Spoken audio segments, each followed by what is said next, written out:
নির্বাচনের সম্ভাব্য ডেডলাইনকে স্বাগত জানিয়েছে বিভিন্ন রাজনৈতিক দল ও বিশিষ্টজনেরা। তবে আরও স্পষ্ট রোডম্যাপের কথা বলছে জামায়াত ইসলামী। নাগরিক ঐক্যের সভাপতি বলেন, এত মানুষের ত্যাগের পর যেন তেনভাবে নির্বাচন নয়। সরকার ঠিক ওরকম করে প্রশাসন সহ সার্বিক বিষয় গুছিয়ে উঠতে পারছে না।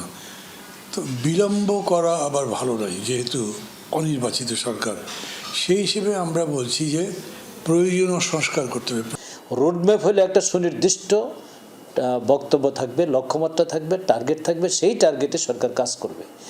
একটা অস্পষ্ট বক্তব্যের কারণে এটা কিন্তু জাতির কাছে ক্লিয়ার হয় নাই যে নির্বাচন আসলে কোন সময় হচ্ছে। অধ্যাদেশ শুধু হবে না, আপনাকে গণভোটে যেতে হবে। তারপরে গণভোটও যে পরিবর্তনের সম্মুখীন হয় না তা না, আপনি সবকিছু পরিবর্তন করা যেতে পারে। এর জন্য সেই কালচার তৈরি করতে হবে।